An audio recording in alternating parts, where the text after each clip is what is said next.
여러분, 저 흉물스러운 모습을 좀 보십시오. 일본 제국주의의 심장, 야스쿠니 신사.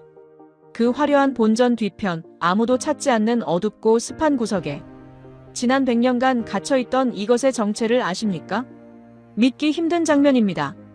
멀쩡한 비석의 머리 위에는 1톤이 넘는 육중한 바위 덩어리가 짓누르고 있고 발밑은 콘크리트로 꽁꽁 발라져 단 1mm도 움직일 수 없게 봉인되어 있습니다.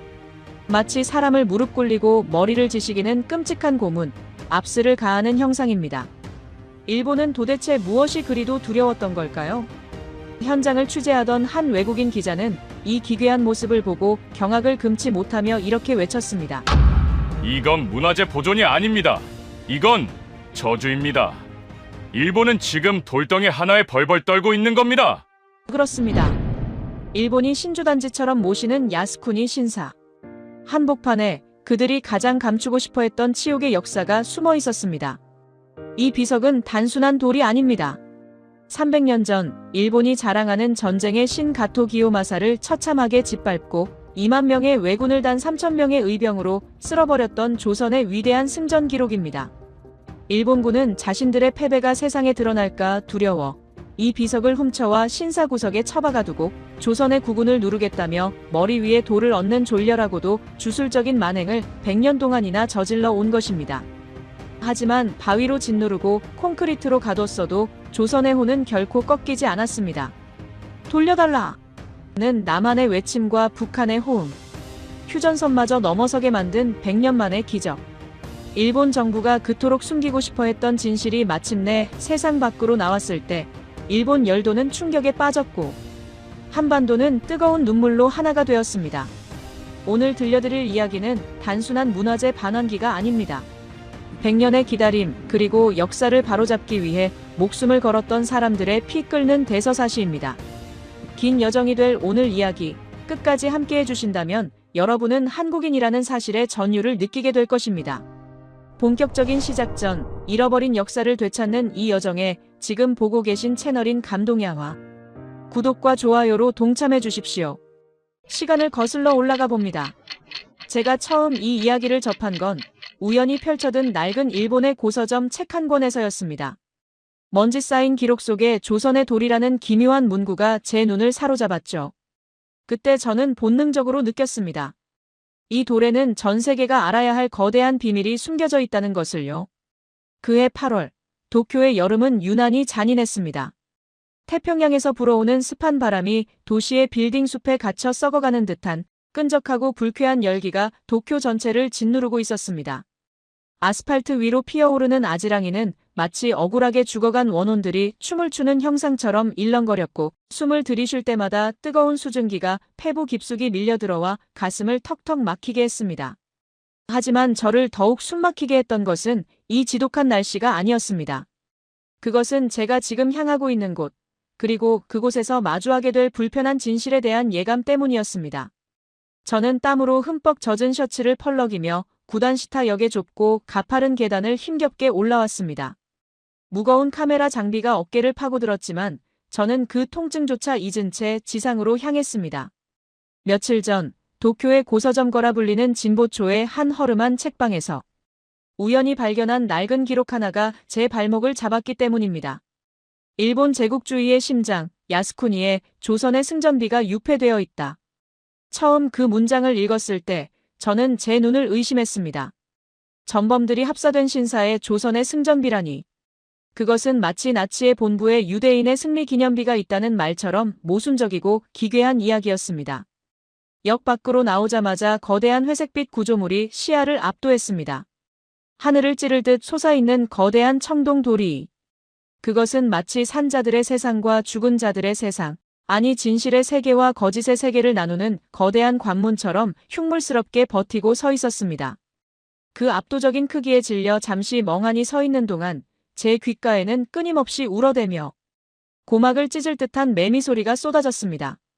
그 소리는 마치 100년 전 식민지 조선에서 끌려와 이곳에서 죽어간 수많은 영혼들의 비명처럼 들려와 저는 한여름의 폭염 속에서도 등골이 서늘해짐을 느꼈습니다. 저는 마른 침을 삼키며 도리이를 지나 신사 안으로 발걸음을 옮겼습니다. 잘 다듬어진 자갈길을 밟을 때마다 자그락, 자그락 하는 소리가 규칙적으로 울려 퍼졌습니다. 일본인들은 이 소리를 마음을 정화하는 소리라고 한다지만 제 귀에는 마치 수많은 사람들의 뼈가 으스러지는 소리처럼 불길하게 들렸습니다. 제 곁으로는 검은 양복을 입은 일본의 정치인들과 전사한 조상을 기리기 위해 찾아온 수많은 참배객들이 무심한 표정으로 스쳐 지나갔습니다. 그들의 엄숙하고 경건한 표정 뒤에는 자신들의 조상이 저지른 침략의 역사를 정당화하려는 섬뜩한 광기가 숨겨져 있음을 저는 알고 있었습니다. 이곳은 단순한 추모시설이 아니었습니다. 이곳은 침략전쟁을 성전이라 미화하고 전범들을 신으로 숭배하는 거대한 세뇌의 장이었습니다. 외국인인 저조차 이렇게 가슴이 뛰고 분노가 치밀어 오르는데 만약 한국인들이 이 사실을 안다면 얼마나 피가 거꾸로 솟을까 하는 생각에 발걸음은 점점 더 무거워졌습니다. 신사는 생각보다 훨씬 광대하고 복잡했습니다. 안내 팸플릿에는 본전과 박물관의 위치만 화려하게 표시되어 있을 뿐 제가 찾는 비석의 위치는 어디에도 나와 있지 않았습니다. 당연한 일이겠지요. 자신들의 치부를 드러내는 유물을 지도에 표시해 둘리 만무했습니다. 저는 안내소를 지나 본전 뒤쪽으로 향했습니다. 잘 가꿔진 앞마당의 정원수들과 달리 뒤쪽으로 갈수록 사람들의 발길이 뜸해지고 숲은 더욱 울창하고 어두워졌습니다. 화려한 본전 건물들에 가려져 보이지 않는 그늘진 곳들을 샅샅이 뒤지기 시작했습니다. 도대체 어디에 숨겨둔 거야? 수풀을 헤치고 들어갈수록 습기는 더욱 짙어졌고 모기들이 윙윙거리며 달려들었습니다. 마치 어떤 보이지 않는 힘이 제가 그곳에 접근하는 것을 필사적으로 막으려는 것 같았습니다. 얼마나 헤맸을까요? 신사의 가장 북쪽, 인적이 완전히 끊긴 구석진 공터에 다다랐을 때였습니다. 훅 하고 끼쳐오는 비릿하고 역한 냄새가 코를 찔렀습니다. 그곳은 신사의 성스러움이나 화려함과는 전혀 어울리지 않는 낡고 허름한 목조 건물이 방치된 곳이었습니다. 아마도 창고나 비둘기 사육장으로 쓰이는 듯 했습니다. 수십, 아니 수백 마리의 비둘기들이 떼를 지어 지붕 위를 뒤덮고 있었고 바닥은 온통 새들의 하얀 배설물로 얼룩져 있었습니다. 깃털이 날리고 악취가 진동하는 그 더러운 구석자리. 바로 그곳에 제가 그토록 찾아 헤매던 그것이 덩그러니 서 있었습니다. 순간 저는 숨을 멈췄습니다. 제 심장이 쿵 하고 내려앉는 것 같았습니다. 그리고 곧이어 터져나오는 깊은 탄식과 분노를 막을 길이 없었습니다. 이건 너무하잖아. 인간으로서 어떻게. 그것은 분명 비석이었습니다.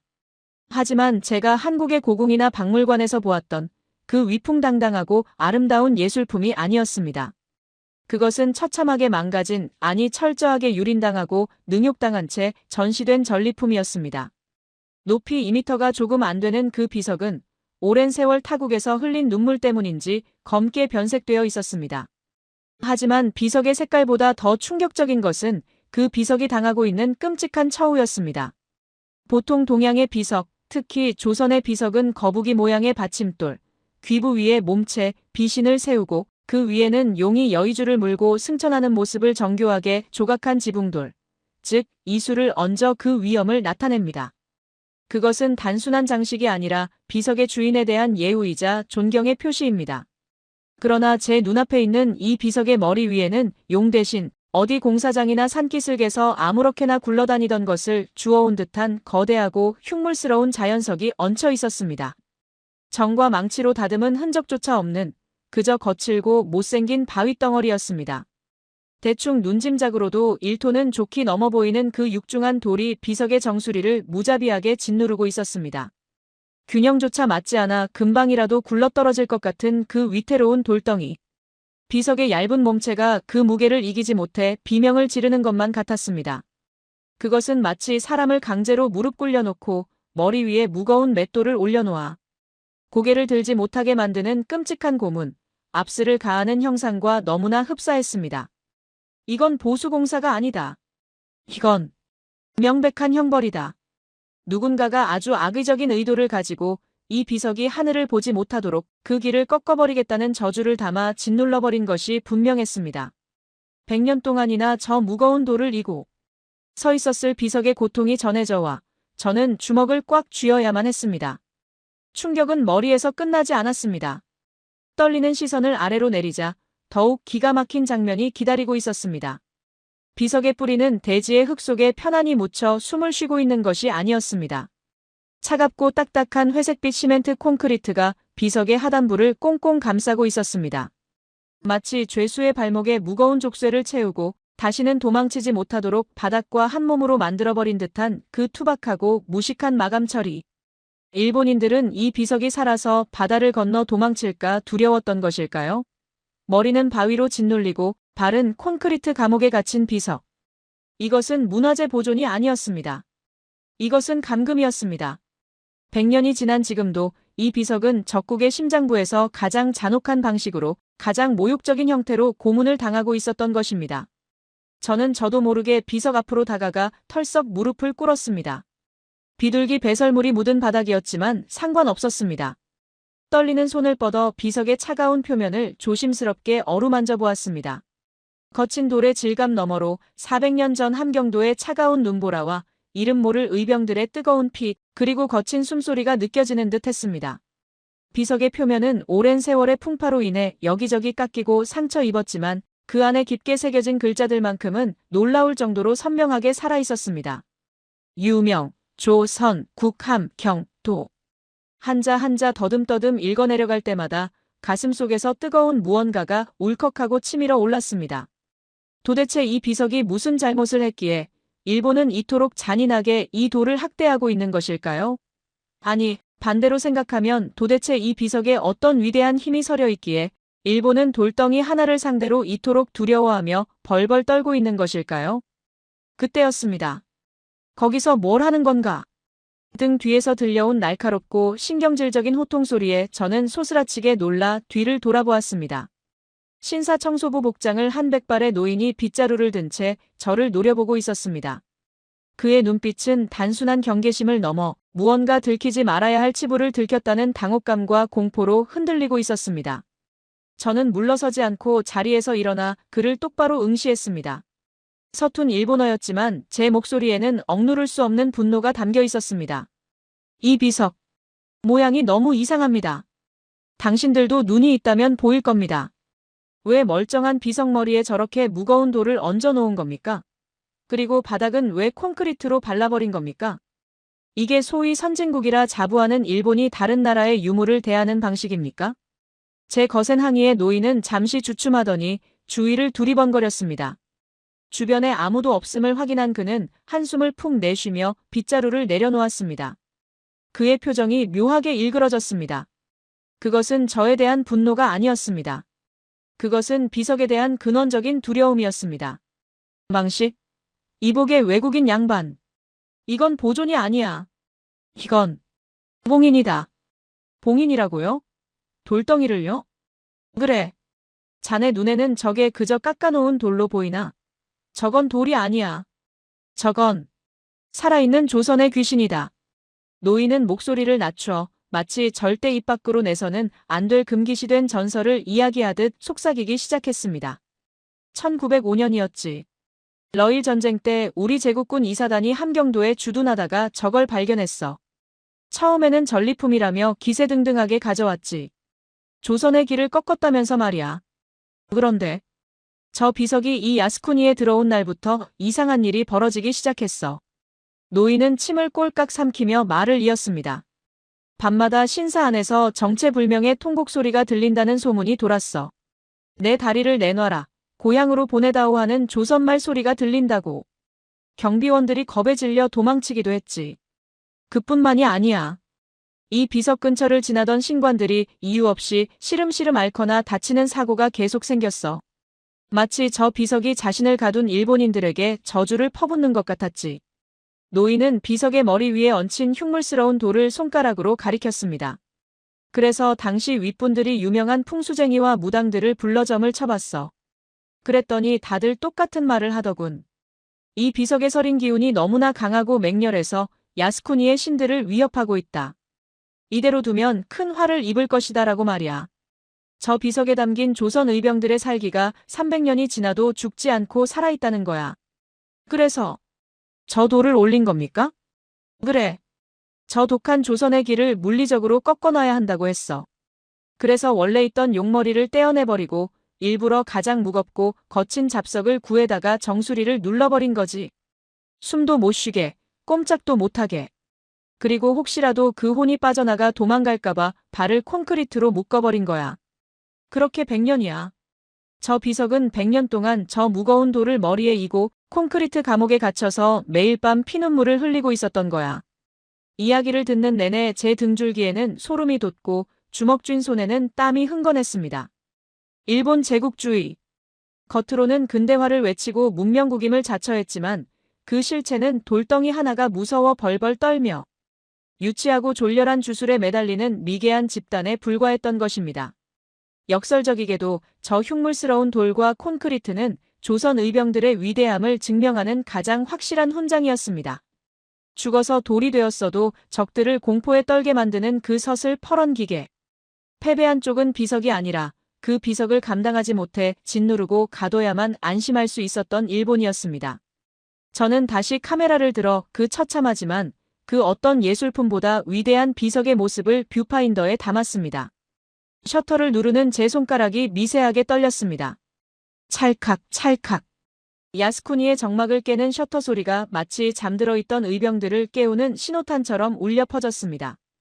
뷰파인더 속의 비석은 마치 저에게 간절하게 말을 거는 듯 했습니다. 보시오. 나는 꺾이지 않았소. 나는 여전히 여기 살아서 놈들을 노려보고 있소. 부디 나의 이야기를, 우리가 흘린 피의 역사를 세상에 전해주시오. 야스쿠니 신사를 빠져나오는 길, 제 발걸음은 들어올 때와는 전혀 달라져 있었습니다. 들어올 때는 단순한 호기심을 가진 관찰자였지만 나갈 때의 저는 역사의 증인이자 진실의 전달자가 되어 있었습니다. 호텔로 돌아와 창밖으로 화려하게 빛나는 도쿄의 야경을 바라보며 저는 깊은 생각에 잠겼습니다. 1톤의 무게를 100년이나 견뎌낸 저 비석의 힘은 도대체 어디서 나온 것일까요? 도대체 300년 전 조선의 북쪽 끝 함경도에서는 과연 무슨 일이 있었던 것일까요? 일본 최고의 정예부대이자 전쟁의 신이라 불리던 가토 기요마사 군단을 공포의 도가니로 몰아넣었던 그날의 전투. 이제 저는 타임머신을 타고 시간을 거슬러 올라가 보려 합니다. 1592년 임진년. 일본군이 부산포에 상륙하여 파죽지세로 한양을 점령하고 선조 임금마저 도망치던 절망의 시간. 조선의 국군이 바람 앞에 등불처럼 위태롭던 그때 함경도의 차가운 바람 속에서 낫과 죽창을 들고 일어났던 백성들의 그 뜨거운 함성이 귓가에 들려오는 듯합니다. 일본군에게는 지옥과도 같았고 우리에게는 기적과도 같았던 그 위대한 승리, 북관대첩의 현장으로 여러분을 안내하겠습니다. 도쿄의 밤은 깊었지만 저는 잠들 수 없었습니다. 창밖으로 보이는 화려한 도쿄타워의 불빛이 마치 400년 전 한반도를 집어삼켰던 전란의 불길처럼 보였기 때문입니다. 야스쿠니 신사의 차가운 돌 속에 갇혀있던 그 비석. 그 비석이 증언하는 1592년의 함경도는 과연 어떤 모습이었을까요? 저는 떨리는 손으로 낮에 구해온 낡은 사료들을 펼쳤습니다. 그리고 그 순간 활자들 사이에서 피 비린내가 진동하며 저를 끔찍했던 아비규환의 현장으로 끌고 들어갔습니다. 1592년 4월 임진년. 그것은 전쟁이라 부르기에는 너무나 일방적이고 잔혹한 도살의 시작이었습니다. 부산 앞바다를 새까맣게 뒤덮으며 나타난 700여 척의 외선들. 그 배에서 쏟아져 나온 16만 대군은 인간이 아니라 지옥에서 기어 올라온 아귀떼와 같았습니다. 조선의 백성들이 난생 처음 마주한 조총이라는 무기는 공포 그 자체였습니다. 콩 볶는 듯한 굉음과 함께 보이지 않는 탄환이 날아와 나무 방패를 뚫고 병사들의 가슴을 터뜨렸습니다. 활과 창으로는 도저히 닿을 수 없는 거리에서 날아오는 죽음 앞에 조선 관군은 추풍낙엽처럼 쓰러졌습니다. 개전 20일 만에 한양 도성이 함락되고 국왕 선조마저 백성을 버리고 북쪽으로 피난을 떠났다는 소식이 전해지자 조선 팔도는 깊은 절망의 늪에 빠져버렸습니다. 나라님도 우리를 버렸다. 통곡 소리가 산천을 뒤덮었지만 진정한 공포는 그때부터였습니다. 왜군 중에서도 가장 잔인하고 가장 파괴적이며 가장 호전적인 부대. 제2군을 이끄는 장수 가토 기요마사가 함경도를 향해 북진을 시작했기 때문입니다. 일본인들에게 가토 기요마사는 전쟁의 신이자 불패의 영웅으로 추앙받습니다. 하지만 당시 조선 백성들에게 그는 사람이 아니었습니다. 그는 인간의 탈을 쓴 악마였습니다. 기록에 묘사된 그의 모습은 그야말로 기괴하고 위압적이었습니다. 6척이 넘는 거구에 호랑이 가죽을 두르고 머리에는 에봇이라 불리는 1m가 넘는 긴 투구를 써서 자신의 키를 더욱 거대하게 보이게 했습니다. 그가 십자창을 휘두르며 전장에 나타나면 그 그림자만 봐도 아이들이 기절할 정도였다고 합니다. 그의 진경로는 피로 물들었습니다. 가토의 철학은 단순했습니다. 저항하는 자는 씨를 말려라. 닭과 개조차 남기지 마라. 그가 지나간 마을은 불타 없어졌고 길가에는 코와 귀가 잘린 시신들이 산을 이루었습니다. 당시 함경도는 조선에서도 가장 거칠고 용맹한 사람들이 사는 곳이었지만 수십 년간 전국시대를 거치며 살인기술을 연마해온 가토의 정예 사무라이들 앞에서는 속수무책이었습니다. 그들의 칼날은 너무나 예리했고 그들의 전술은 너무나 교활했습니다. 함경도의 관군들은 싸워보지도 못하고 흩어졌고 수령들은 관복을 벗어던지고 산속으로 숨어들기 바빴습니다. 그러나 백성들을 더욱 비참하게 만든 것은 적들의 칼날이 아니었습니다. 바로 믿었던 자들의 배신이었습니다. 선조 임금은 두 아들 임해군과 순화군을 함경도로 보내 근왕병을 모으게 했습니다. 하지만 철없는 왕자들은 위로가 필요한 백성들에게 오히려 행패를 부리고 수탈을 일삼았습니다. 민심은 흉흉해졌고 결국 상상조차 할 수 없는 끔찍한 일이 벌어지고 말았습니다. 회령의 아전이었던 국경인과 국세필이라는 자들이 반란을 일으킨 것입니다. 어차피 조선은 망했다. 왜군에게 붙어야 산다. 그들은 자신의 손으로 모셔야 할 왕자들을 포승줄로 묶어 가토 기요마사의 진영으로 끌고 갔습니다. 장군님, 여기 조선의 왕자들을 바치오니 부디 저희에게 벼슬을 내려주십시오. 제 나라의 왕자를 적장에게 팔아넘기고 목숨을 구걸하는 치욕의 순간. 가토 기요마사는 껄껄 웃으며 무릎 꿇린 조선 왕자들을 내려다보았습니다. 그리고 배신자 국경인에게 함경도 판관이라는 벼슬을 내려주었습니다. 이 사건은 함경도 백성들에게 사형 선고나 다름없었습니다. 왕자가 잡혔고 관리는 배신했습니다. 이제 함경도 땅에 조선은 없었습니다. 그곳은 가토 기요마사의 사냥터이자 외국의 식민지가 되어버린 것입니다. 가토는 본격적으로 함경도를 지배하기 시작했습니다. 그는 아주 치밀했습니다. 단순히 쌀을 약탈하는 수준이 아니었습니다. 그는 조선 관리들을 시켜 인구수를 조사하고 곡식의 종류와 수확량까지 꼼꼼하게 기록한 조세대장을 만들었습니다. 조선 백성들을 영원히 자신의 노예로 부려먹겠다는 야욕을 드러낸 것입니다. 백성들은 낮에는 왜군의 성을 쌓는 강제 노역에 시달리고 밤에는 술 취한 외병들의 겁탈과 폭력에 떨며 지옥 같은 나날을 보내야 했습니다. 차디찬 북풍만이 황량한 들판을 스치고 지나가던 그 암흑의 시간. 희망이라고는 단 한 조각도 보이지 않던 그때였습니다. 모두가 숨죽여 울고 있을 때 어둠 속에서 조용히 하지만 그 어떤 불길보다 뜨겁게 타오르는 눈빛 하나가 있었습니다. 그 눈빛의 주인공은 무관도 아니었고 힘센 장사도 아니었습니다. 그는 평생 책을 읽고 글을 쓰던 손에 굳은 살 하나 없는 28살의 젊은 문관, 정문부였습니다. 그는 함경도 북평사로 부임해 있었지만 전쟁이 터지고 상관들이 모두 도망친 상황에서 홀로 남겨졌습니다. 붓을 든 손으로 적의 조총을 막을 수 없다는 무력감, 그리고 나라를 지키지 못한 신하로서의 죄책감에 그는 피눈물을 흘리며 산속 동굴에 숨어 지내고 있었습니다. 어느 날 밤 정문부는 산 아래 마을에서 들려오는 처절한 비명을 들었습니다. 몰래 내려가 보니 왜군들이 늙은 노모를 창으로 찌르고 젊은 여인을 끌고 가는 참혹한 광경이 펼쳐지고 있었습니다. 그 순간 정문부의 가슴 속에서 무언가가 툭 하고 끊어졌습니다.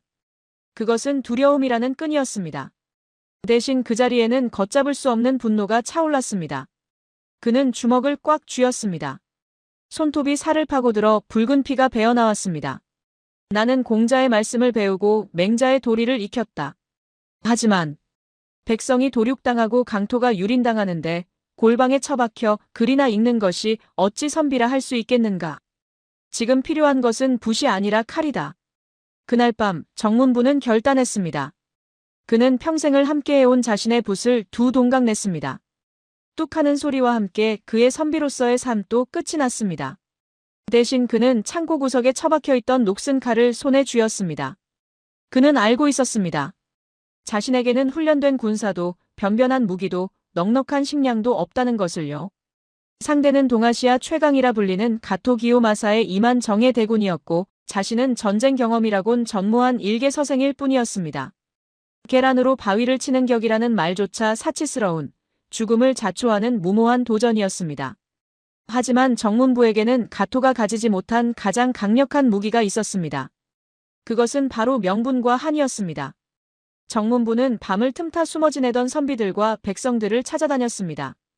동굴 속에, 숲 속에, 바위 틈에 숨어 벌벌 떨고 있는 그들의 손을 잡고 호소했습니다. 여러분, 우리는 조정으로부터 버림받았습니다. 임금님마저 우리를 두고 떠나셨습니다. 하지만 이 땅은 임금님의 땅이기에 앞서 우리가 나고 자란 우리의 땅입니다. 저기 저 불타는 마을에 우리 부모님의 무덤이 있고 내 자식들이 뛰어놀아야 할 마당이 있습니다. 놈들에게 뺏긴 쌀은 다시 농사 지으면 되지만 놈들에게 짓밟힌 우리의 자존심은 무엇으로 되찾겠습니까? 이대로 숨어서 짐승처럼 살다가 개죽음을 당하겠습니까? 아니면 단 한 번이라도 인간답게 싸우다 명예롭게 죽겠습니까? 정문부의 피 맺힌 절규는 얼어붙어 있던 함경도 사람들의 가슴에 불을 질렀습니다. 맞습니다. 내 아내를 죽인 놈들을 그냥 둘 수는 없습니다. 나도 싸우겠소. 죽더라도 놈들 한 놈이라도 더 데려가겠소. 산속으로 도망쳤던 농부들이 낫과 호미를 들고 내려왔습니다. 산짐승을 잡던 사냥꾼들이 활을 메고 모여들었습니다. 대장장이들은 숨겨두었던 쇠붙이를 녹여 창을 만들었고 아낙네들은 행주치마에 돌을 날랐습니다. 심지어 노비들까지도 주인을 따라 몽둥이를 들고 나섰습니다. 그렇게 모인 의병의 수는 고작 100여 명 남짓. 번쩍이는 갑옷과 조총으로 무장한 2만 명의 왜군에 비하면 한 줌의 먼지 같은 숫자였습니다. 훈련받은 적도 없고 갑옷도 없이 허름한 무명옷을 입은 그들의 모습은 군대라기보다는 차라리 성난 유랑민 무리에 가까웠습니다. 하지만 그들의 눈빛만큼은 가토 기요마사의 사무라이들보다 더 형형하게 빛나고 있었습니다. 그들의 눈에는 죽음에 대한 공포 대신 반드시 내 가족의 원수를 갚겠다는 서슬 퍼런 도끼가 서려 있었습니다. 의병장으로 추대된 정문부는 그 오합지졸의 군대를 바라보며 생각했습니다. 우리는 정면 승부로는 절대 저들을 이길 수 없다. 힘으로는 안 된다. 하지만 놈들은 이 땅을 모른다. 우리는 이 땅의 골짜기 하나, 바람의 방향 하나까지 훤히 꿰뚫고 있다. 그것이 우리의 무기다. 정문부는 함경도의 험준한 산악지형과 뼛속까지 시린 추위를 이용하기로 했습니다. 그리고 역사에 길이 남을 첫 번째 반격, 경성, 거울성 탈환 작전을 계획했습니다. 그곳은 배신자 국경인이 점거하고 있는 본거지이자 왜군의 보급로가 지나가는 핵심 요충지였습니다. 운명의 그날 밤, 달빛조차 구름에 가린 칠흑 같은 어둠이 깔렸습니다. 정문부와 의병들은 숨소리조차 죽인 채 경성 성벽 아래로 접근했습니다. 차가운 이슬이 옷을 적셨지만 그들의 몸은 긴장과 분노로 뜨겁게 달아올라 있었습니다. 성벽 위에서는 술에 취한 왜군들과 반란군들의 웃음소리가 들려왔습니다. 조선놈들은 겁쟁이라 다 도망갔어. 마시자. 오늘은 조선 왕자놈들이 바친 술이다. 그들은 꿈에도 상상하지 못했을 것입니다. 자신들이 벌레처럼 짓밟아버린 줄 알았던 조선의 백성들이 손에 피멍이 들도록 낫과 죽창을 움켜쥐고 자신들의 목을 노리며 성벽을 기어오르고 있다는 사실을 말입니다. 성문 앞에 선 정문부는 떨리는 손으로 칼자루를 움켜쥐며 밤하늘을 향해 속삭였습니다. 천지신명이시여 굽어 살피소서. 이것은 전쟁이 아닙니다. 이것은 정의를 되찾기 위한 심판입니다. 오늘 밤 이 땅의 주인은 다시 우리가 될 것입니다. 심장이 터질 듯 쿵쾅거렸습니다. 정문부는 깊게 심호흡을 한 뒤 마침내 허공을 향해 칼을 뽑아들었습니다. 쳐라! 한 놈도 살려두지 마라! 그의 외침과 함께 어둠 속에서 수십 개의 횃불이 동시에 타올랐습니다. 와! 함경도의 밤하늘을 찢어놓을 듯한 함성. 그것은 100년 동안 잠들어 있던 북관대첩비의 전설, 그 위대한 승리의 서막이 오르는 소리였습니다. 저는 고서의 페이지를 넘기던 손을 멈췄습니다. 책장 너머로 전해지는 그날의 긴박함에 온몸에 전율이 흘렀기 때문입니다. 야스쿠니 신사의 차가운 비석 속에 갇혀있던 것이 바로 이 뜨거운 함성이었군요. 여러분, 상상이 되십니까? 최정예 사무라이 군단과 농기구를 든 농민들의 싸움. 누가 봐도 불가능한 미친 짓이라 불렸던 이 싸움에서 과연 기적은 일어날 수 있을까요? 어떻게 그들이 전쟁의 신이라 불리던 가토 기요마사를 공포에 떨게 만들었는지, 어떻게 그들이 일본군을 학살 수준으로 몰아붙여 가토가 비석을 훔쳐 달아나게 만들었는지. 그 통쾌하고도 처절했던 전투의 현장, 가토 기요마사의 오만함이 경악과 공포로 바뀌는 그 짜릿한 반전의 순간이 바로 다음 이야기에서 펼쳐집니다. 와! 함경도의 차갑고 건조한 밤 공기를 찢어발기는 그 함성은 단순한 사람의 목소리가 아니었습니다. 그것은 지난 수개월간 억눌리고 짓밟혀왔던 한이 폭발하는 소리이자 죽음의 공포조차 넘어서버린 자들만이 낼 수 있는 영혼의 포효였습니다. 경성, 거울성 성벽 위에서 승리에 도취해 술판을 벌이던 왜군들과 반역자들은 혼비백산했습니다. 칠흑 같은 어둠 속에서 갑자기 수십 개의 횃불이 동시에 타오르더니 성벽 아래에서 시커먼 그림자들이 물밀듯이 기어올라오기 시작했기 때문입니다. 그들의 손에 들린 것은 정규군의 날 선 검이나 창이 아니었습니다. 평생 흙을 일구던 낫과 도끼, 쇠스랑, 그리고 몽둥이였습니다. 하지만 그 투박한 무기가 휘둘러질 때마다 번쩍이는 갑옷을 입은 적들이 비명도 제대로 지르지 못한 채 추풍낙엽처럼 쓰러져 나갔습니다. 이게 무슨 일이냐? 조선군은 겁을 먹고 다 도망갔다지 않았느냐? 반란의 주동자이자 제나라 왕자를 팔아넘긴 매국노 국경이는 기겁하여 뒷걸음질 쳤습니다. 술잔을 떨어뜨린 그의 손이 사시나무 떨듯 떨렸습니다. 막아라! 당장 저놈들을 막아! 그가 목이 터져라 고함을 질렀지만 이미 전세는 기울어진 뒤였습니다. 성문은 내통한 백성들에 의해 활짝 열렸고 분노한 의병들은 성난 파도처럼 성내로 쏟아져 들어왔습니다. 그날 밤 경성 성내는 배신자들의 피로 씻겨졌습니다. 국경인과 국세필, 민족을 팔아 자신의 영달을 꾀했던 자들의 최후는 비참했습니다. 그들은 자신들이 개돼지 취급했던 백성들의 손에 붙잡혀 처단되었습니다. 의병들은 단 하룻밤 만에 그 어떤 정규군도 해내지 못했던 경성 탈환이라는 기적을 일궈냈습니다.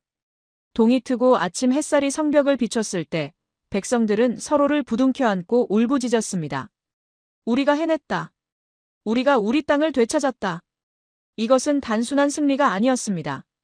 우리도 싸우면 이길 수 있다는 희망의 불씨가 요원의 불길처럼 함경도 전체로 번져나가는 순간이었습니다. 이 충격적인 패전 소식은 곧바로 남쪽 길주에 주둔하고 있던 가토 기요마사의 귀에 들어갔습니다. 뭐라고? 농민들이? 낫과 죽창을 든 농사꾼들이 내 부하들을 죽이고 성을 뺏었다고?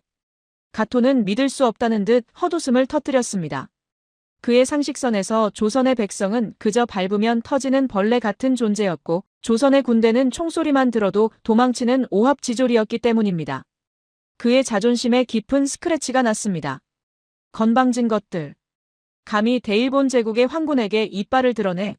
내 정예 사무라이들을 보내 씨를 말려버리겠다. 본보기를 보여줘라. 놈들의 가죽을 벗겨 성문에 걸어두리라. 가토는 즉시 자신의 부하 중에서도 가장 싸움을 잘한다는 정예병 3,000명을 선발하여 급파했습니다. 그들은 수십 년간 일본의 전국시대를 거치며 살인기술을 연마해 온 말 그대로 인간 병기들이었습니다.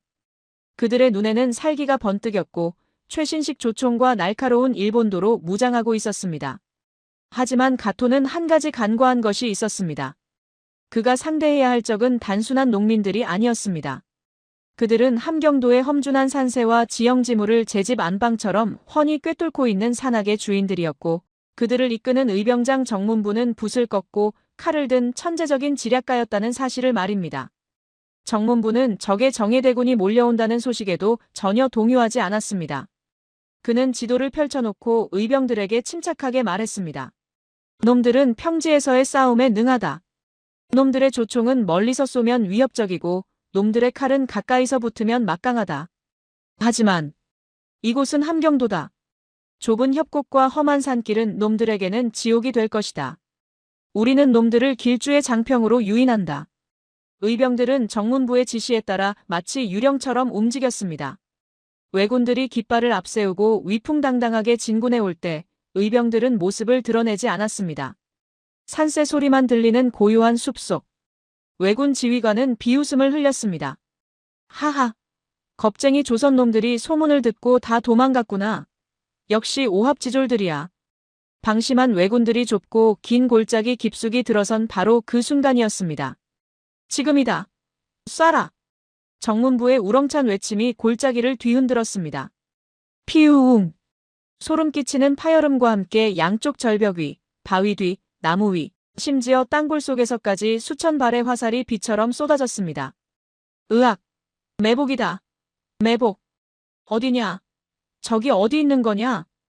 왜군들은 혼비백산하여 우왕좌왕했습니다. 조총을 쏘려 했지만 적이 어디에 있는지조차 보이지 않았습니다. 좁은 산길에 갇힌 3,000명의 병사들은 서로 엉켜 넘어지며 아수라장이 되었습니다. 그 혼란을 틈타 의병 기마대가 적의 허리를 끊고 들어갔습니다. 말 위에서 휘두르는 의병들의 창검은 번개처럼 빨랐습니다. 함경도 사람들은 본래 말 타기에 능한 자들이었습니다. 그들은 말을 타고 험한 산길을 자유자재로 누비며 당황한 왜군들의 목을 베었습니다. 도망쳐. 이건 싸움이 아니다. 사냥이다. 천하무적이라던 가토의 정예병들은 공포에 질려 무기도 버리고 도망치기 시작했습니다.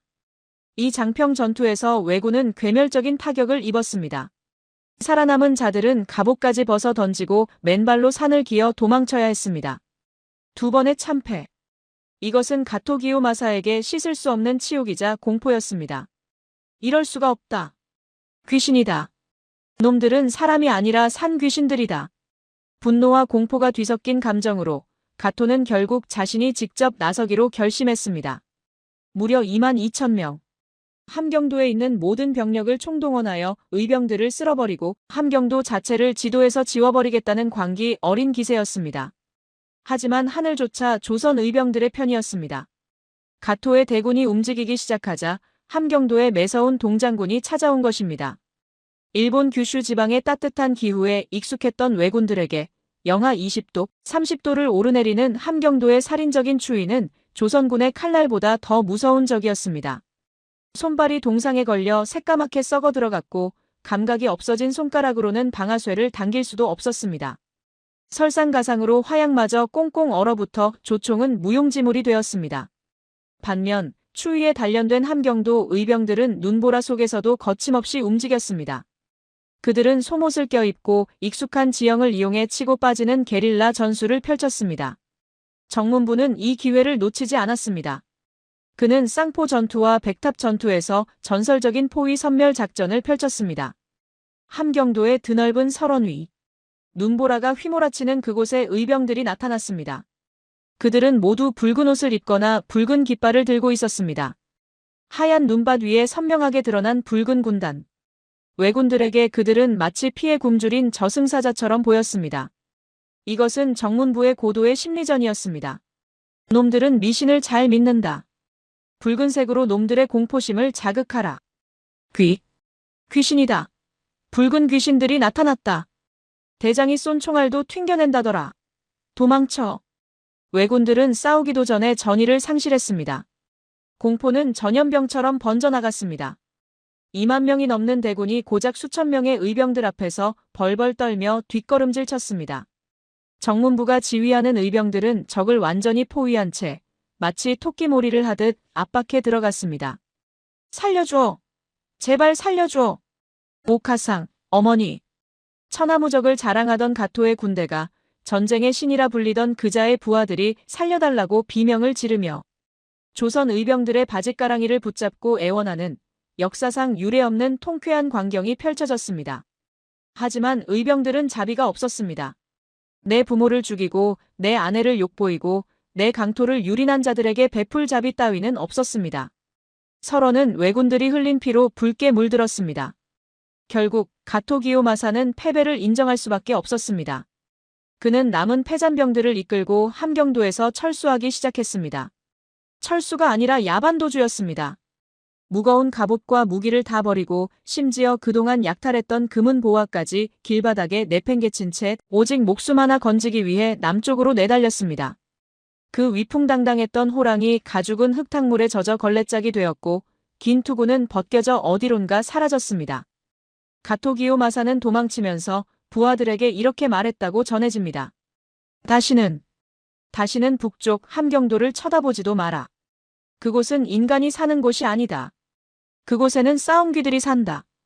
그는 함경도 트라우마에 시달리며 이후 정유재란 때 다시 조선을 침략했을 때도 절대로 함경도 쪽으로는 고개도 돌리지 않았다고 합니다. 함경도에서 왜군이 완전히 물러난 그날, 살아남은 의병들과 백성들은 서로를 얼싸안고 펑펑 울었습니다. 남녀노소 할 것 없이 바닥에 주저앉아 대성통곡을 했습니다. 그것은 승리의 기쁨이자 살아남았다는 안도감, 그리고 먼저 간 이들에 대한 미안함이 뒤섞인 눈물이었습니다. 그들은 왕조차 버리고 도망친 나라를, 정규군도 막지 못한 적을 자신들의 맨손으로 지켜낸 것입니다. 전쟁이 끝나고 100여 년이 흐른 1709년, 함경도 백성들은 이 위대한 승리의 기억이 희미해지는 것을 안타까워하며 돌을 깎기 시작했습니다. 어디서나 구할 수 있는 흔한 돌이 아니었습니다. 그들의 피와 땀, 그리고 꺾이지 않는 자존심을 새겨 넣을 가장 단단하고 깨끗한 돌을 골랐습니다. 그리고 정성을 다해 한 글자 한 글자, 1500자에 달하는 승리의 기록을 새겨 넣었습니다. 유명 조선국 함경도 임진의병 대첩비. 조선국 함경도에서 임진년에 의병들이 일어나 큰 승리를 거두었노라. 비문에는 정문부 장군의 영웅적인 활약상뿐만 아니라 이름 없이 쓰러져간 수많은 의병들의 공로가 빼곡히 적혔습니다. 이 비석은 단순한 돌덩이가 아니었습니다. 그것은 일본 제국주의의 가장 강력했던 군대를, 가장 평범했던 조선의 백성들이 무너뜨렸다는 불멸의 증거이자 후손들에게 전하는 용기의 유산이었습니다. 백성들은 비석을 볼 때마다 가슴이 벅차올랐고 아이들에게 자랑스럽게 이야기해 주었습니다. 보아라. 우리가 저 악귀 같은 외놈들을 이 땅에서 몰아냈다. 우리는 승리자다. 하지만 역사의 수레바퀴는 잔인하게도 다시 굴러갔습니다. 비석이 세워진 지 약 200년이 흐른 1905년. 러일 전쟁이 발발하고 일본군이 다시 한번 한반도를 침략했습니다. 이번에는 칼과 창 대신 기관총과 대포로 무장한 가토기요 마사의 후예들이 함경도 길주 땅을 밟았습니다. 그리고 그곳에서 일본군 제2사단장 미요시 중장은 숲속에 우뚝 솟은 이 비석을 발견하게 됩니다. 통역관을 시켜 비문을 해석하게 한 미요시 중장의 얼굴이 흑빛으로 변했습니다. 그의 손이 부들부들 떨렸습니다. 이럴 수가. 우리 대일본 제국의 황군이 가토기요 마사님이 고작 조선의 농사꾼들에게 패배했다니. 이런 치욕스러운 기록이 세상에 남아있어서는 안 된다. 그들은 두려웠던 것입니다. 이 비석이 존재하는 한 일본군은 영원히 패배자의 후손일 수밖에 없었으며 조선인들에게는 일본을 이길 수 있다는 정신적 지주가 될 것이 뻔했기 때문입니다. 뽑아라. 당장 저 비석을 뽑아버려라. 그들은 비석을 강탈했습니다. 뿌리째 뽑아 거적대기로 꽁꽁 싸맨 뒤 배에 실어 일본으로 가져갔습니다. 그것은 겉으로는 전리품이라는 명목이었지만 실상은 자신들의 패배를 감추기 위한 역사의 은폐이자 조선의 민족 정기를 끊어버리려는 비열한 납치였습니다. 일본으로 끌려간 비석은 어떻게 되었을까요? 우리는 이미 그 결말을 일부에서 목격했습니다. 도쿄의 야스쿠니 신사. 일본은 이 비석을 자신들의 신사 가장 구석지고 더러운 곳에 던져놓았습니다. 그리고 그것도 모자라 비석이 뿜어내는 승리의 기운이 두려워 머리 위에 1톤의 바위를 얹고 발밑을 콘크리트로 발라버리는 끔찍하고도 유치한 주술적 만행을 저질렀습니다. 다시 현재 도쿄의 호텔방. 저는 창밖을 바라보며 깊은 한숨을 내쉬었습니다. 밤하늘에 뜬 달이 마치 비석의 눈물처럼 슬퍼 보였습니다. 그랬군요. 당신은 단순한 돌이 아니었군요. 당신은 가토기요 마사를 무릎 꿇린 조선의 자존심이었고 일본이 가장 두려워했던 증거였군요. 비석은 100년 동안 그 무거운 바위를 이고 있으면서도 단 한 번도 비굴해지지 않았을 것입니다. 오히려 자신을 가둔 일본인들을 비웃으며 이렇게 외치고 있었겠지요. 너희가 내 몸을 가둘 수는 있어도 내 안에 새겨진 역사는 지울 수 없다. 나는 승리자다. 하지만 이대로 둘 수는 없었습니다. 승리자가 패배자의 감옥에 갇혀 있다는 것은 역설을 넘어선 죄악이었습니다. 저는 주먹을 불끈 쥐었습니다. 반드시 고향으로 돌려보내야 한다. 이것은 돌덩이 하나를 옮기는 일이 아니다. 잃어버린 100년의 시간을 되찾는 일이다. 이제 이야기는 새로운 국면으로 접어듭니다. 어둠 속에 묻혀있던 이 비석의 존재가 한 제1교포학자에 의해 기적적으로 세상에 알려지기 시작했습니다. 한국 정부와 시민단체들은 반환을 요구했지만 일본은 묵묵부답이었습니다. 그들에게 이 비석은 단순한 문화재가 아니라 놓아버리면 자신들의 패배를 공식적으로 인정하는 꼴이 되는 마지막 자존심이었기 때문입니다. 그리고 이때 전 세계를 놀라게 한 기적 같은 일이 벌어집니다. 총을 겨누고 대치하던 남한과 북한. 그들이 휴전선 너머로 손을 잡은 것입니다. 북권 대첩비를 되찾아옵시다. 이것은 이념의 문제가 아닙니다. 우리 민족의 자존심 문제입니다. 분단된 조국이 하나가 되어 일본을 압박하기 시작한 그 뜨겁고도 치열했던 외교 전쟁의 막전막후. 그리고 마침내 비석이 해방되어 100년 만에 현해탄을 건너 고향 땅을 밟게 되는 감동의 대서사시가 다음 편에 이어집니다. 도쿄의 밤하늘은 화려한 네온사인으로 빛나고 있었지만 제 마음속은 칠흑 같은 어둠이었습니다. 1905년 일본군에 의해 강탈당해 야스쿠니 신사의 가장 더럽고 구석진 방에 처박힌 북권 대첩비. 그 후로 흐른 시간은 무려 70년이었습니다. 강산이 7번이나 변하는 동안 이 비석은 사람들의 기억 속에서 철저히 지워져 갔습니다. 일본은 조직적으로 침묵했고 해방된 조국은 전쟁과 가난, 그리고 독재와 민주화의 경랑 속에서 잃어버린 돌덩이 하나를 챙길 여력이 없었습니다. 그렇게 비석은 영원히 어둠 속에 묻히는 듯 했습니다. 머리 위에 1톤의 바위를 이고 발밑은 차가운 콘크리트에 갇힌 채 고향으로 돌아갈 날만을 하염없이 기다리면서 말입니다.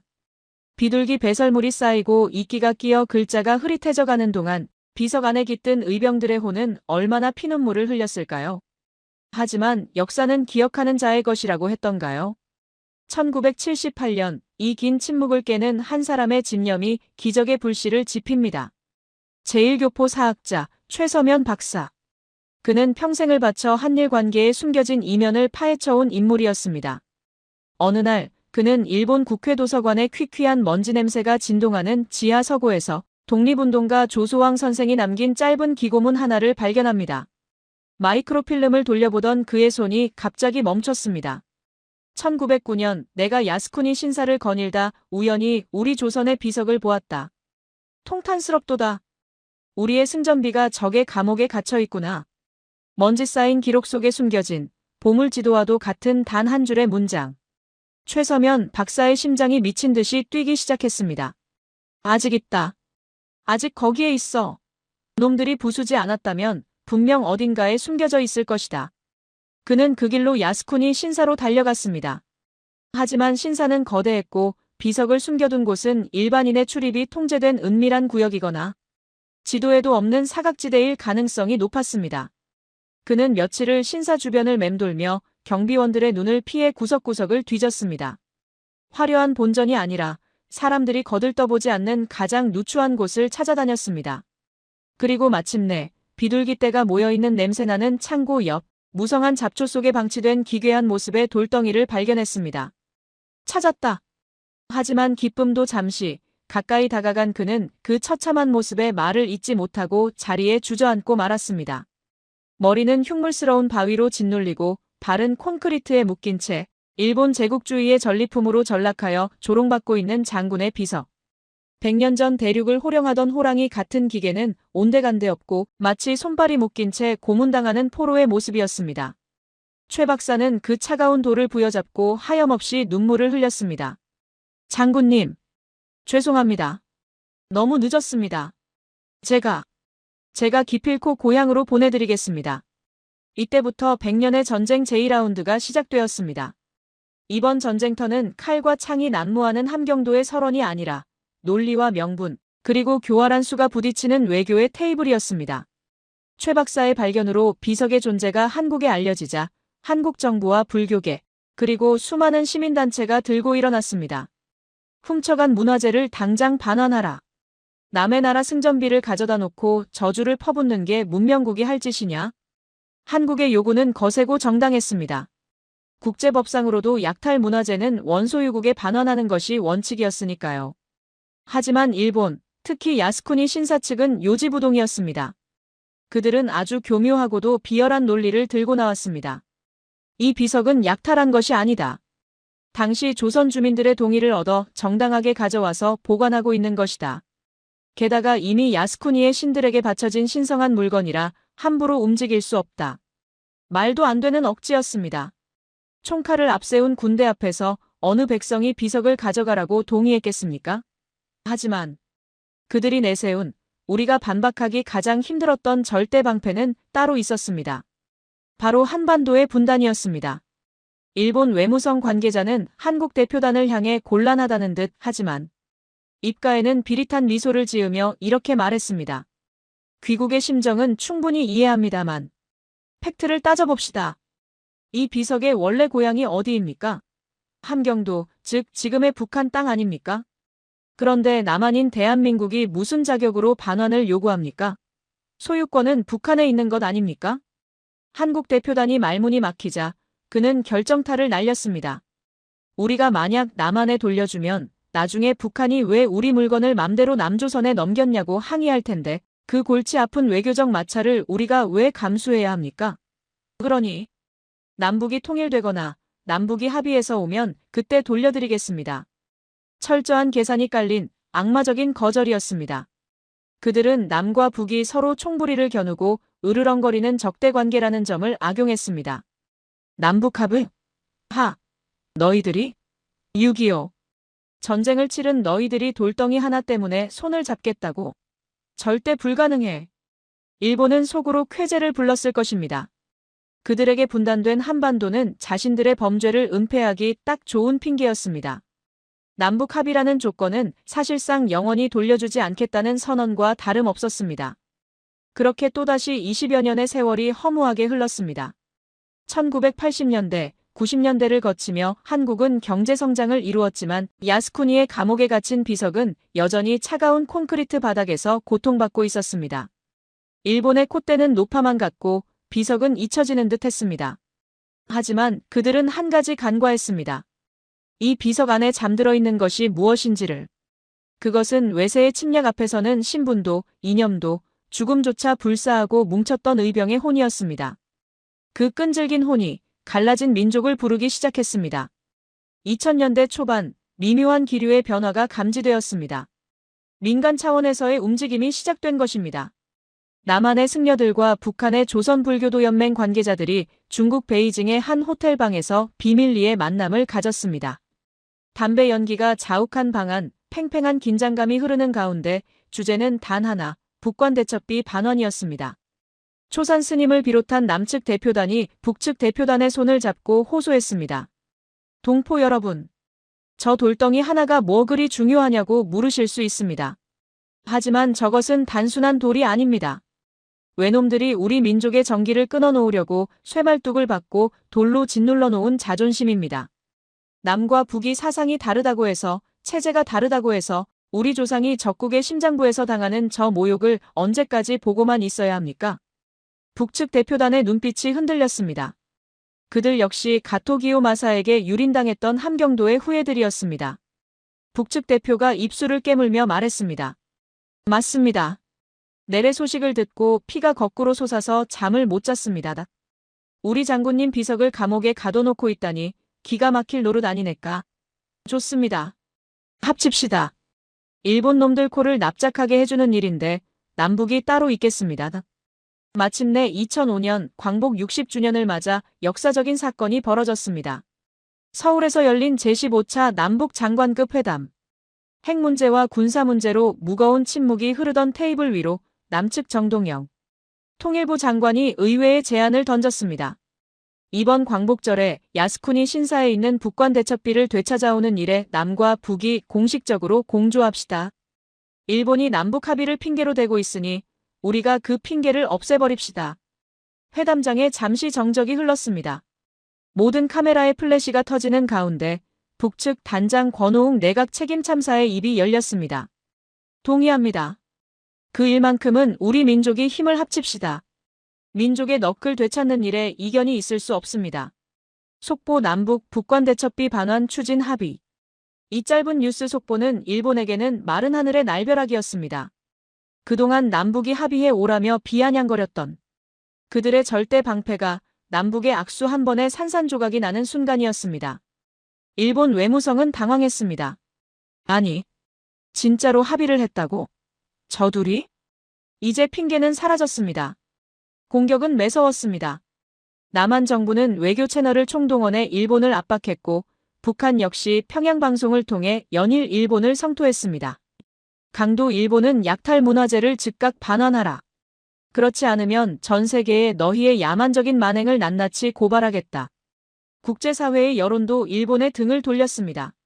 남북이 합의했는데 왜 안 돌려주느냐는 압박이 거세지자 벼랑 끝에 몰린 일본 정부와 야스쿠니 신사 측은 결국 백기를 들 수밖에 없었습니다. 알겠습니다. 남북이 합의했다면 반환하겠습니다. 그것은 패배 선언이었습니다. 100년 동안 꽁꽁 잠가두었던 야스쿠니의 빗장이 남북의 공조라는 열쇠에 의해 풀리는 순간이었습니다. 2005년 10월 12일 마침내 비석의 반환과 인도를 위한 해체 작업이 시작되었습니다. 저는 당시의 현장 영상을 찾아보며 온몸의 전율을 느꼈습니다. 수많은 취재진이 지켜보는 가운데 야스쿠니 신사의 구석진 그곳으로 대형 기중기가 들어왔습니다. 비석의 머리 위에 100년 동안 얹혀있던 가토 기요마사의 공포가 빚어낸 그 흉물스러운 1톤짜리 자연석. 우웅! 기중기의 엔진 소리와 함께 쇠사슬이 팽팽해졌습니다. 기기기. 녹슨 쇠 긁히는 소리와 함께 마치 비석의 살점을 뜯어내는 듯한 고통스러운 소리가 났습니다. 그리고 마침내 쿵 하는 소리 없이 돌이 허공으로 들려 올라갔습니다. 비석의 정수리가 100년 만에 하늘을 마주하는 순간이었습니다. 마치 100년 동안 참았던 숨을 후우하고 내뱉는 듯한 비석의 안도의 한숨 소리가 들리는 것만 같았습니다. 이어서 석공들이 망치와 정을 들고 달라붙었습니다. 비석의 발목을 올가매고 있던 콘크리트 감옥을 부수기 시작했습니다. 깡! 깡! 깡! 경쾌한 망치 소리가 야스쿠니 신사에 울려 퍼졌습니다. 그 소리는 단순한 공사 소리가 아니었습니다. 1905년의 치욕, 1592년의 원한, 그리고 분단의 서러움이 하나씩 깨져나가는 해방의 소리였습니다. 콘크리트 조각이 튀어나갈 때마다 지켜보던 제1교포들과 한국 측 관계자들은 눈시울을 붉혔습니다. 현장에 있던 문화재청 관계자는 먼지 뒤집어 쓴 비석을 맨손으로 어루만지며 오열했습니다. 장군님, 늦어서 죄송합니다. 정말 죄송합니다. 이제 집으로 가십시다. 그 모습을 지켜보던 일본인 신관들조차 그 숙연한 분위기에 압도되어 아무 말도 하지 못하고 고개를 숙였습니다. 그것은 전쟁에서 패배한 자가 승리한 자에게 보내는, 그리고 역사의 가해자가 피해자에게 보이는 최소한의 예의였습니다. 비석은 해체되어 조심스럽게 트럭에 실렸습니다. 100년 전에는 전리품으로 끌려왔지만 나갈 때는 당당한 개선장군처럼 신사를 빠져나갔습니다. 도쿄 시내를 가로지르며 항구로 향하는 동안 저는 상상해보았습니다. 비석 안에 깃든 정문부 장군과 의병들의 영혼이 창밖의 일본 풍경을 보며 무슨 생각을 했을까요? 가토야, 보았느냐? 너는 돌덩이로 나를 눌러 영원히 가두려 했지만 나는 결국 내 후손들의 손을 잡고 이렇게 당당히 걸어나간다. 진실은 결코 가둘 수 없다. 하지만 이것이 끝이 아니었습니다. 비석은 이제 기나긴 그리고 특별한 여정을 떠나야 했습니다. 도쿄에서 배를 타고 현해탄을 건너 일단은 남한의 서울로, 그리고 다시 휴전선을 넘어 원래의 고향인 북한의 함경도 길주로 가야만 했습니다. 하나의 비석이 남과 북을 모두 거쳐가는 이 기이하고도 감동적인 여정. 이것은 단순한 문화재 운반이 아니었습니다. 그것은 끊어진 허리를 잇고 막힌 혈관을 뚫는 민족 치유의 대장정이었습니다. 이제 마지막 관문이 남았습니다. 저는 펜을 내려놓으며 중얼거렸습니다. 서울에 도착한 비석이 온 국민의 뜨거운 환영을 받고 마침내 군사분계선을 넘어 북한 땅으로 돌아가는 그 가슴 벅찬 순간. 남과 북의 병사들이 서로 경례를 하며 비석을 인계하는 영화보다 더 영화 같은 장면. 그리고 300년 전의 승전비가 오늘날 분단된 우리에게 던지는 묵직하고도 통렬한 메시지. 눈물 없이는 볼 수 없는 그 마지막 감동의 피날레. 대망의 제5부가 여러분을 기다리고 있습니다. 2005년 10월 20일. 인천항의 하늘은 100년 만의 귀환을 축하하듯 눈이 시릴 정도로 푸르고 높았습니다. 드디어 그날이 왔습니다. 1905년 러일 전쟁의 혼란 속에서 일본군에게 강제로 납치되어 야스쿠니 신사의 차가운 이국 땅에서 짐승 취급을 받으며 유폐되었던 북관 대첩비. 그 비석이 무려 100년이라는 긴 세월의 파도를 넘어 마침내 어머니의 품과 같은 조국의 땅을 밟는 순간이었습니다. 항구에는 수많은 인파가 몰려들었습니다. 정부 관계자, 역사학자, 불교계 인사들, 그리고 무엇보다 의병장, 정문부의 후손들과 이름 모를 시민들이 태극기를 흔들며 그 역사적인 순간을 기다리고 있었습니다. 우웅! 거대한 크레인의 엔진 소리가 항구의 정적을 깼습니다. 일본에서 건너온 화물선 갑판 위로 하얀 천에 쌓인 거대한 물체가 서서히 허공으로 들어 올려졌습니다. 모두가 숨을 죽였습니다. 카메라의 셔터 소리조차 멈춘 듯한 그 짧은 찰나, 크레인이 천천히 비석을 한국 땅에 내려놓았습니다. 쿵!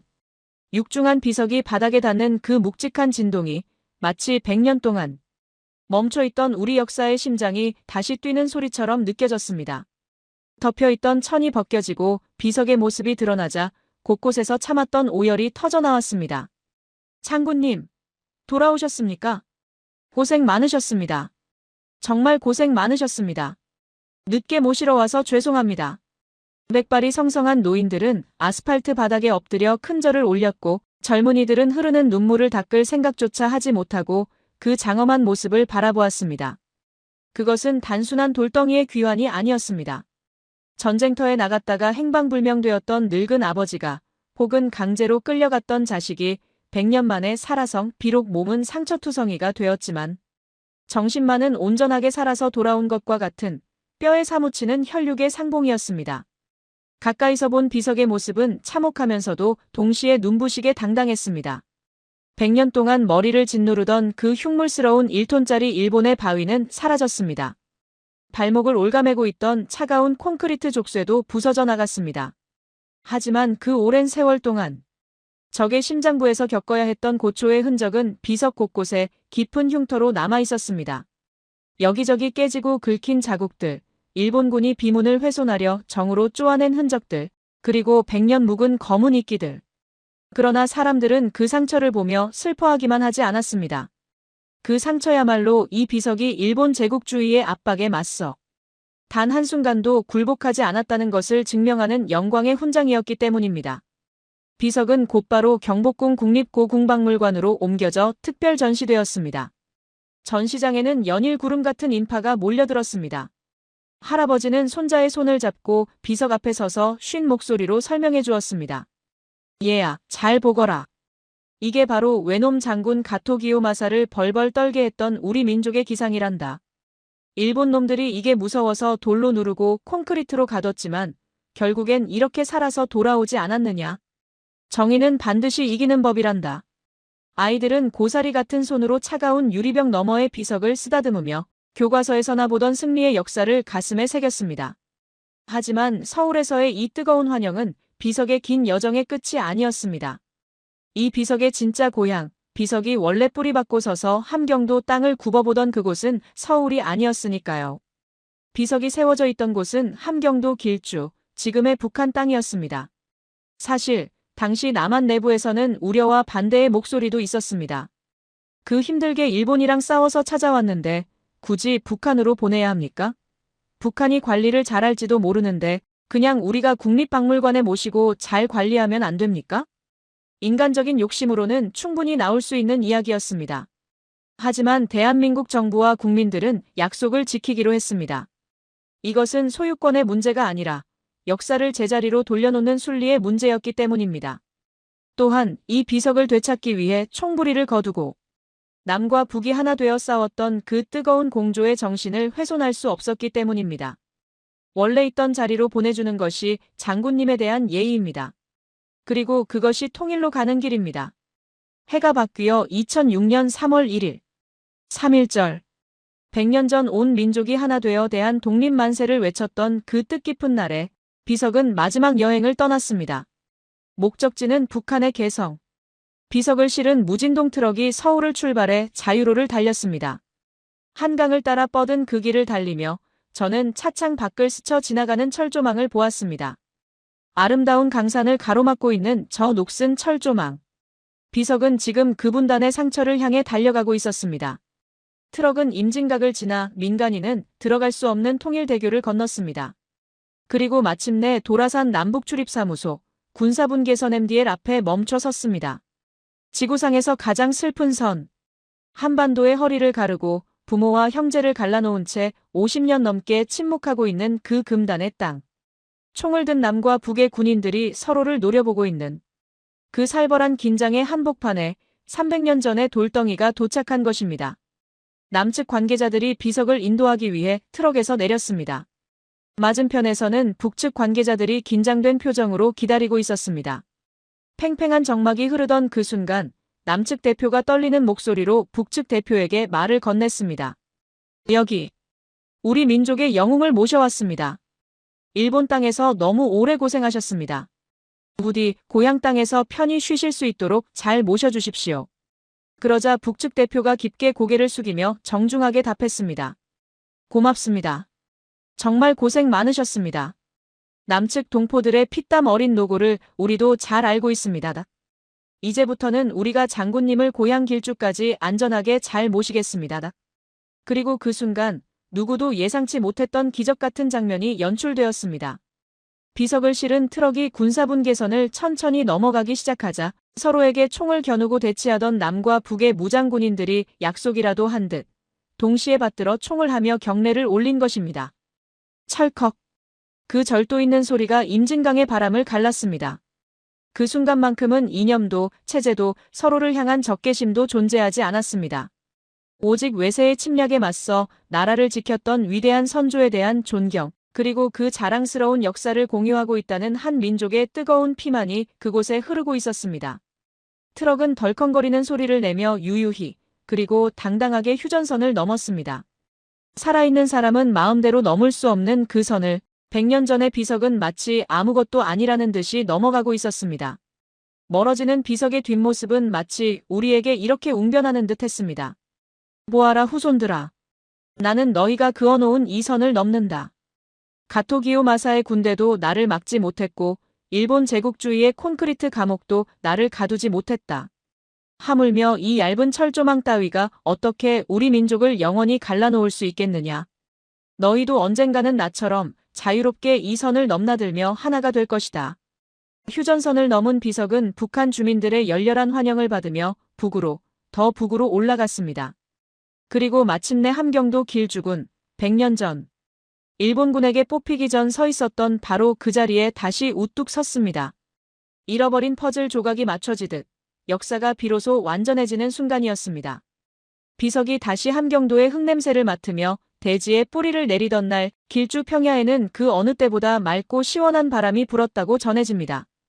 구천을 떠돌던 정문부 장군과 수천 명 의병들의 영혼이 100년의 방황을 끝내고 비로소 편안한 안식을 찾은 것이겠지요. 야스쿠니 신사의 냄새나는 구석방이 아니라 자신들이 목숨 바쳐 지켜낸 고향의 바람을 맞으며 말입니다.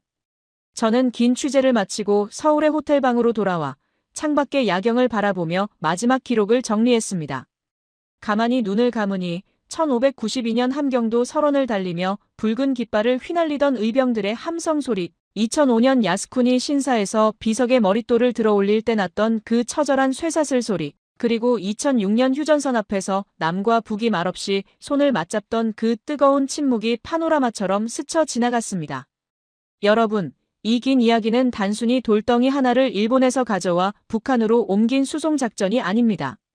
북관대첩비. 이 비석은 온몸으로 우리에게 증언하고 있습니다. 일본 제국주의는 이 비석에 새겨진 패배의 역사가 두려워 1톤의 바위로 짓누르고 콘크리트로 가뒀습니다. 하지만 그들은 틀렸습니다.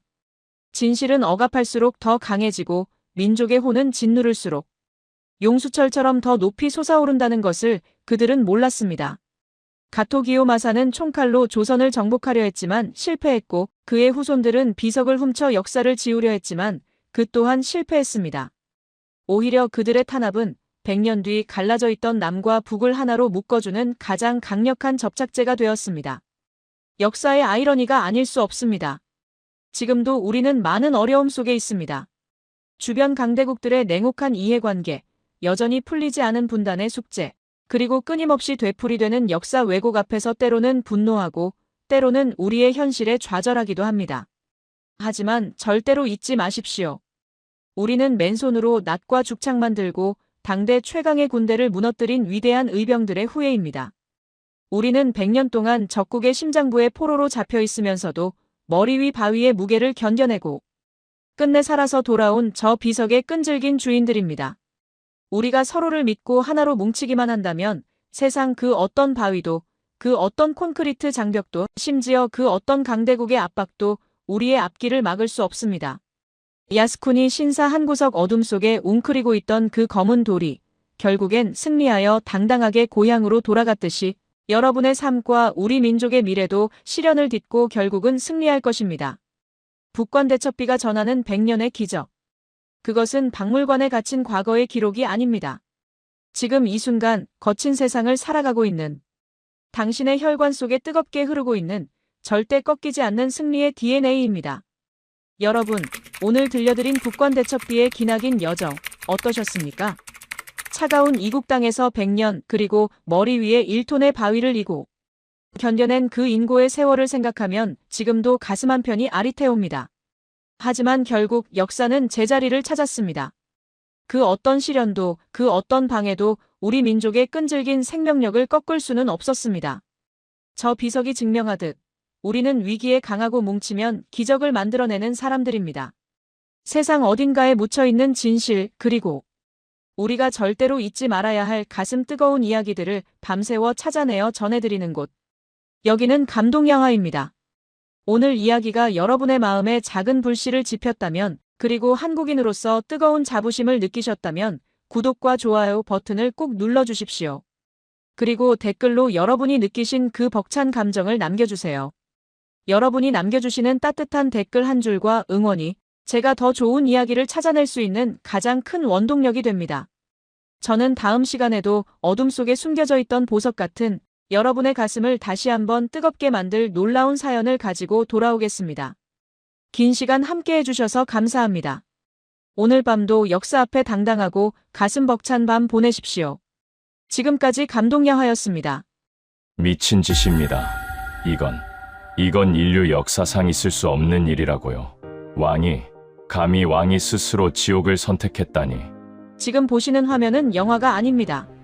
옥스퍼드 대학 종신 교수이자 냉철한 이성주의자로 불리던 아서 펜드래건 박사가 경주 바다 한복판에서 오열하며 실신하기 직전의 모습입니다. 평생 황금으로 치장된 파라오의 미라만 발굴하던 그가 도대체 왜 고작 이끼 낀 바위 덩어리 앞에서 자신의 박사 학위 논문을 찢어버리겠다고 소리친 걸까요? 그는 말했습니다. 이집트의 피라미드는 거대한 사기극이다. 진정한 군주는 여기, 이 차가운 물 속에 있다. 세계 고고학계를 뒤집어 놓은 충격적 보고서. 현대 과학 장비조차 뚫지 못했던 20톤. 화강암 덮개 아래에는 1400년 동안 전 세계가 몰랐던 피의 맹세가 잠들어 있었습니다. 현지 주민들은 말합니다. 비가 오는 날이면 그 바위에서 용의 울음소리가 들린다고요. 단순한 전설일까요? 하지만 아서 교수가 찾아낸 고대 기록에는 믿기 힘든 문장이 적혀 있었습니다. 나는 죽어 신이 되지 않겠다.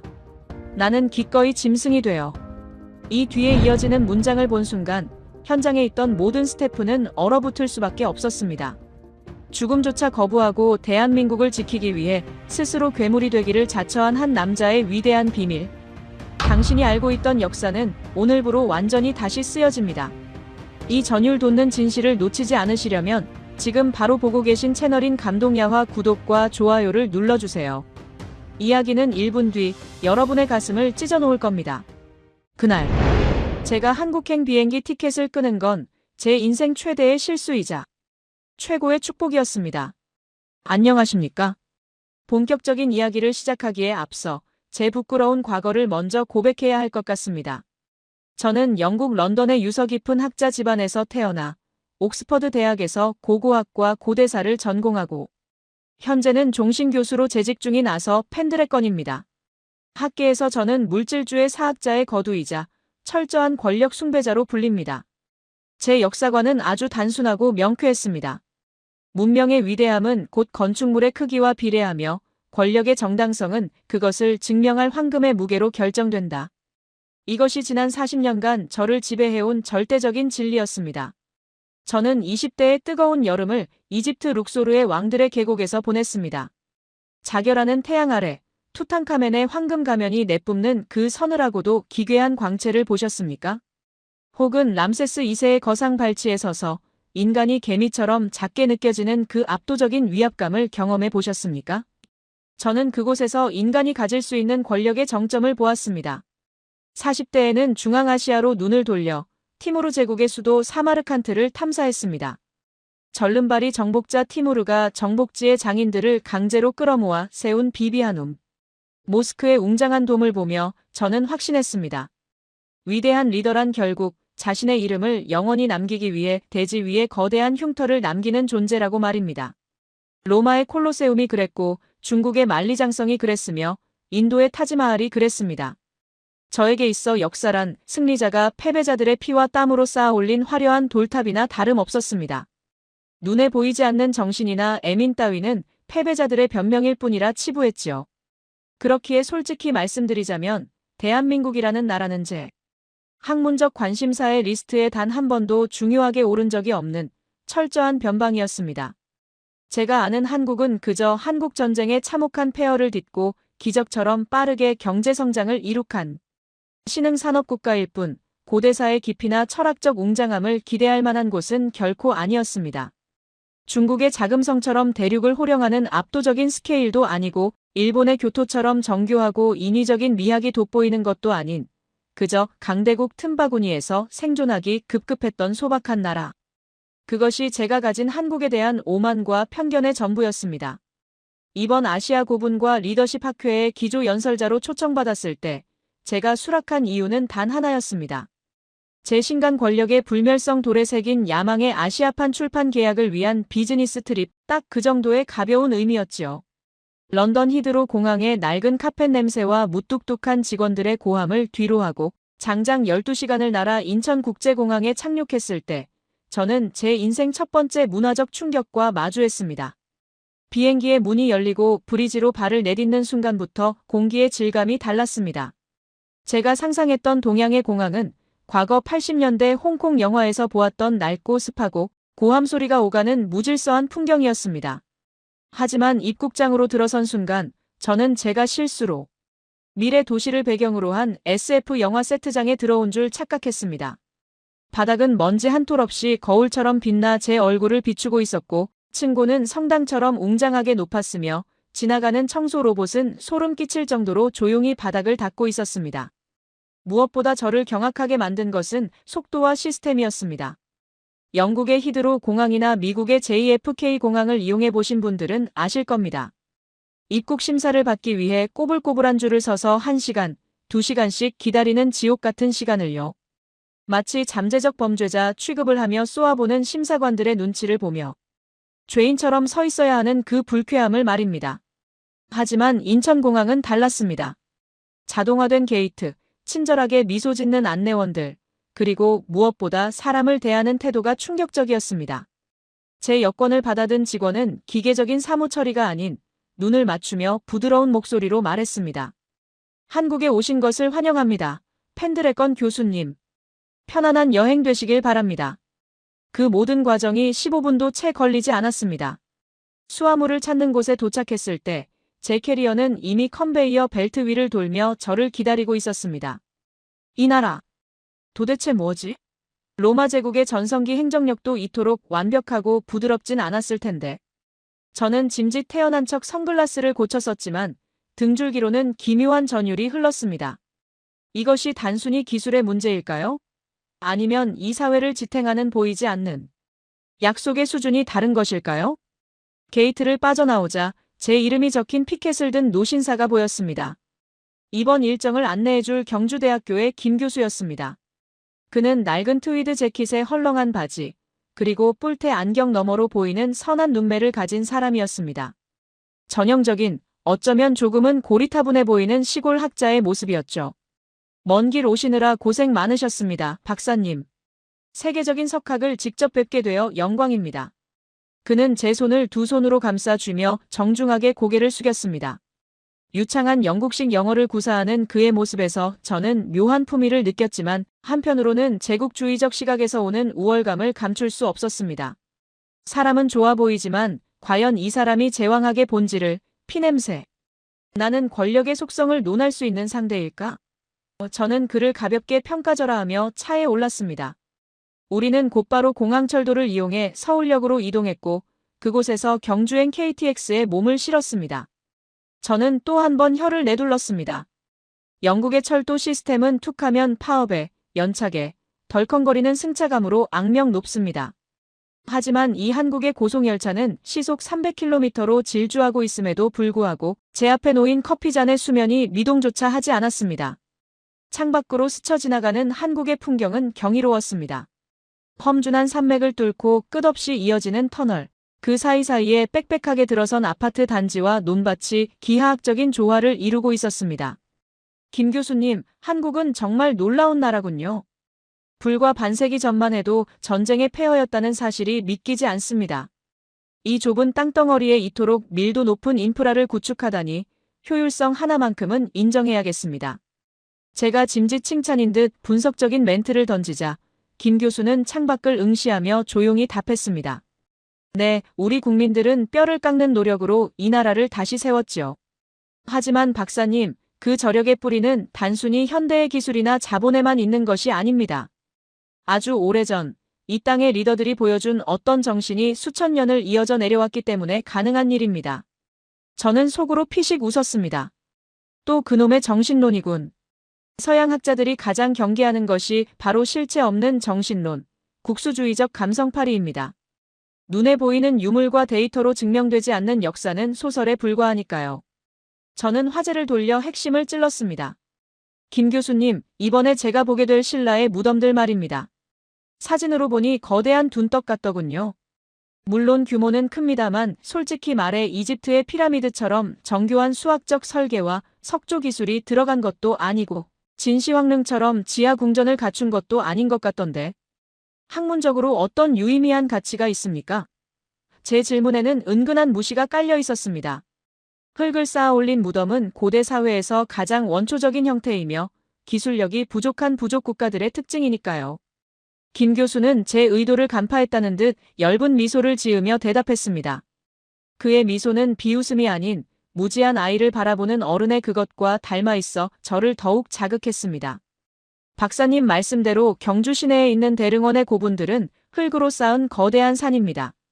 그 자체로도 훌륭하지만 박사님의 그 높고 화려한 기준에는 조금 심심해 보일 수도 있겠지요. 하지만 내일 새벽에 모시게 될 곳은 다릅니다. 그가 잠시 말을 멈추고 저를 응시했습니다. 안경 너머의 눈빛이 순간 날카롭게 빛났습니다.